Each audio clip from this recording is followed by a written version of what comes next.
میرا سوال تھا عقل کے حوالے سے، پاکستان جی لاہور جی پاکستان لاہور سے مجھے یہ پوچھنا تھا کہ عقل اور حکمت ان دونوں میں کیا فرق ہے، اور عقل اور ذہانت اس میں کیا فرق ہے، اور عقل جو ہے وہ خدا نے سب کو برابر دی ہے، تو انسان کیا اپنی عقل کو اپنے اعمال سے یا اپنی غذا سے بڑھا سکتا ہے نا؟ یہ جو مسئلہ ہے کہ عقل اور حکمت، عقل کے ذریعے تو حکمت حاصل کی جاتی ہے. حکمت کہتے ہیں مستحکم چیزوں کو، محکم، مستحکم، ٹھوس، مضبوط، جو آپ کے پاس ہدایات اور رہنمائی ہے، اس کو آپ حکمت سے تعبیر کرتے ہیں. جو حکمتوں کو حاصل کرنے میں کامیاب ہو جائے اسے کہتے ہیں حکیم. فیلسوف کو بھی حکیم کہتے ہیں، اور جو اپنی زندگی میں مدبرانہ و عاقلانہ فیصلے کرتا ہے اسے بھی حکیم سے تعبیر کیا جاتا ہے. بس حکمتیں یہ محکم اور ٹھوس ہدایت اور رہنمائی یا معلومات کو آپ تعبیر کر سکتے ہیں. یہ ابھی بہت دقیق معنی حکمت کا آپ کے سامنے نہیں بیان کیا جا رہا، صرف یہ ظاہری فرق بیان کرنے کے لیے چند خصوصیات ہیں حکمت کی.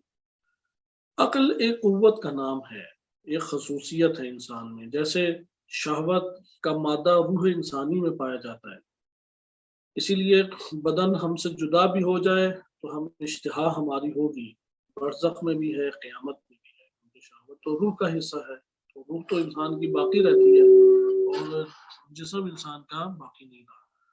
اسی طریقے سے ایک خصوصیت عقل بھی ہے. تو عقل ایک قوت ہے، اس قوت سے حکمت کو حاصل کیا جاتا ہے. جیسے خوراک کی شہوت سے کھانے کو ہم حاصل کرتے ہیں، وہ خوراک کی شہوت روح میں ابھرے گی، اس کے آثار جسم پہ نمایاں ہو جاتے ہیں. مثلا زبان میں رطوبت آ جاتی ہے، نفس کے اندر معدہ جو ہے وہ احساس پیدا کرتا ہے کہ کوئی اندر چیز اس کے ڈلے، اور اسی طریقے سے لاشعوری طور پہ انسان کے ہاتھ آہستہ آہستہ ابھرنے لگ جاتے ہیں. یہ اس شہوت غذا کی اثر ہے. اسی طرح قوت عقل کا بھی اثر ہے.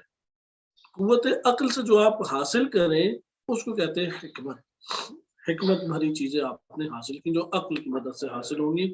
حس کی مدد سے اور خیال کی مدد سے، شہوت کی مدد سے حکمتیں حاصل نہیں ہوتی. حکمتیں تعلق رکھتی ہیں عقل. مثلا عقل کی مدد سے کھا پی نہیں سکتے، عقل کی مدد سے جان سکتے ہیں کہ یہ اس کی حقیقت کی ہے، روٹی کی، سالن کی، فلاں فلاں پھل کی، سبزی کی، لیکن کھا پی عقل کی مدد سے نہیں سکتے. عقل نہیں کہتی تم کھاؤ پیو، عقل یہ کہے گی کہ اپنے آپ کو نقصان سے بچاؤ، اپنا فائدہ حاصل کرو. عقل یہ کہے گی، یہ نہیں کہے گی کھاؤ. اشتہا یہ کہے گی، شہوت آپ کو یہ کہے گی کہ یہ کھاؤ. اب جسم میں مرض کی وجہ سے روح میں اشتہا نہیں بھڑک رہی تو یہ آپ کو ڈاکٹر بتائیں گے اور وہ کوئی گولی دیتے ہیں یا علاج کرتے ہیں، اشتہا آپ کی بڑھ جائے گی، آپ کھانا کھائیں گے. اسی طرح سے عقل ہے. عقل کیا چیز حاصل کرتی ہے؟ عقل حکمتوں کو لیتی ہے، اس قوت سے لیا جاتا ہے. ذہن اور عقل میں کیا فرق ہے؟ ذہن کے جو لفظ ہے، یہ لفظ عقل کے معنی میں بھی بعض اوقات بولا جاتا ہے، تب دونوں میں کوئی فرق نہیں.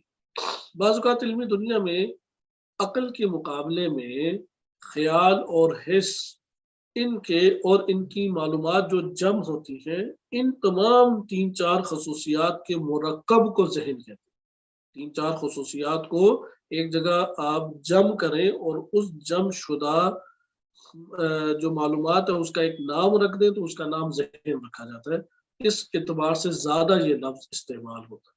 بس ذہن جو ہے وہ ہارڈ ڈسک کا ایک نوع انسانی معلومات کی. نمبر 2، ذہن خیال پر مشتمل ہوتا ہے. نمبر 3، ذہن حواس پر مشتمل ہوتا ہے.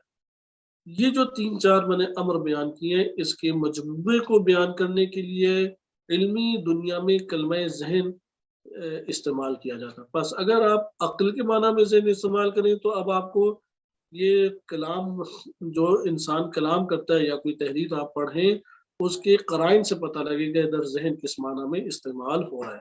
البتہ علمی دنیا میں جیسے فلسفہ اور منطق میں کلمہ ذہن زیادہ تر اس معنی میں استعمال ہوتا ہے جو میں نے عقل کے مقابلے میں دوسرا معنی بیان کیا. ادھر ایک اور چیز ہے، عقل اور ذہانت میں کیا فرق ہے؟ یہ فرق کیا جا سکتا ہے. ذہن کو چھوڑ کے ذہانت، جسے کہتے ہیں بڑا ذکی ہے، بڑا زیرک ہے، بڑا چلاک ہے، یہ عقل سے جدا ہے. اسے کہتے ہیں فطانت.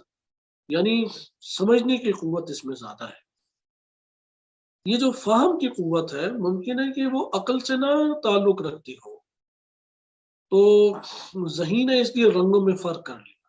اب رنگوں میں فرق کرنے کے لیے حس چاہیے آپ کو، لہذا فہم کا تعلق تینوں جو حس کے ذریعے سے معلومات ہوتی ہیں، ان معلومات کا سمجھنا بھی یہ فہم حسی کہلائے گا۔ اس نے حسی چیزوں کے فہم حاصل کیا، ایک نے خیالی چیزوں کا فہم حاصل کیا، ایک نے عقلی چیزوں کا فہم حاصل کیا۔ فہم کی خصوصیت اللہ نے الگ سے انسان کو دی ہے، کیونکہ جو معلومات ہے، نفس میں معلومات کا آنا الگ چیز ہے، اس کا فہم ہونا الگ چیز ہے۔ جو فہم انسان کا ہے، سمجھنا ہے، اس سمجھنے میں اگر تیزی ہو، تیزی سے سمجھ جاتا ہے اور حل کر لیتا ہے، بے شک اس نے اسے حس کے ذریعے سے اٹھایا ہے، خیال کے ذریعے سے اٹھایا یا عقل کے ذریعے، لیکن سمجھ گیا ہوں، تیزی سے سمجھ جاتا ہے، اسے کہتے ہیں فطین، بڑا ذکی ہے انسان۔ اور اگر نارمل طور پہ سمجھتا ہے تو کہتے ہیں ہاں سمجھ تو گیا لیکن ذکی نہیں ہے، بہت ذہین نہیں ہے، فطین نہیں ہے۔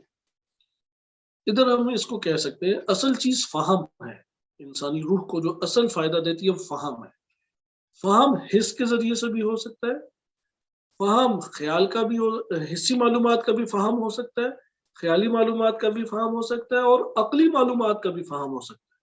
اگر فہم میں سرعت ہو، فہم تیز ہو، تو اسے کہتے ہیں فطین۔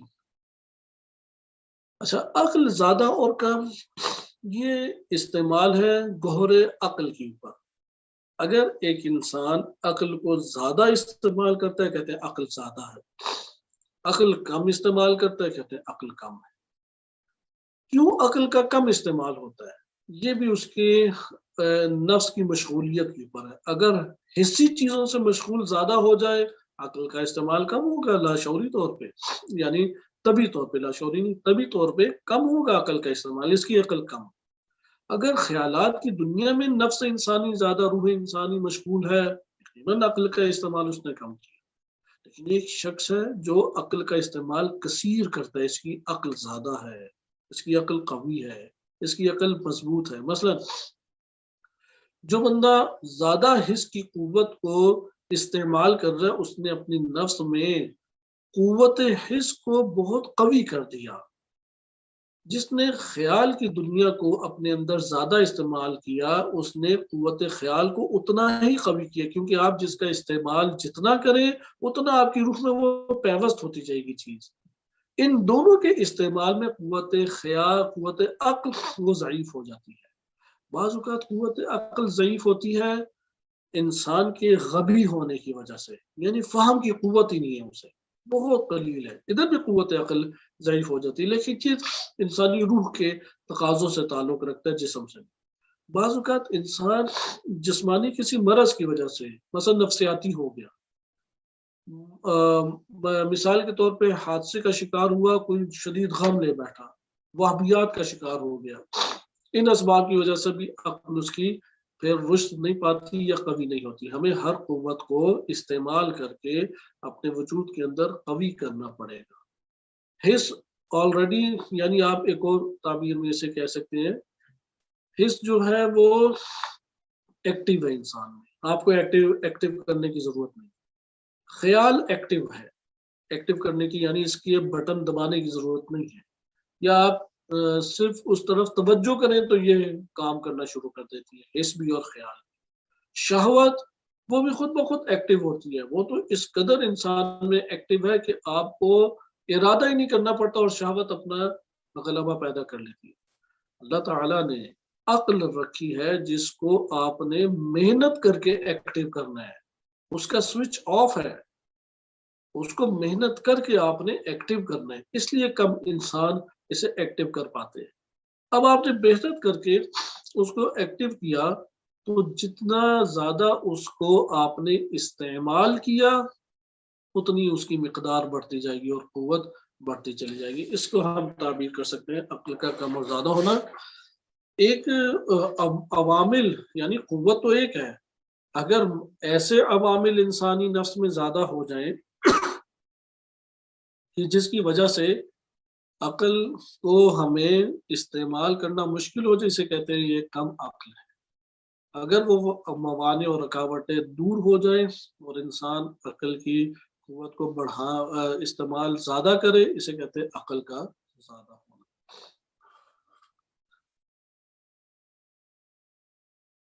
جی کوئی اور سوال ہے تو بیان فرمائیں۔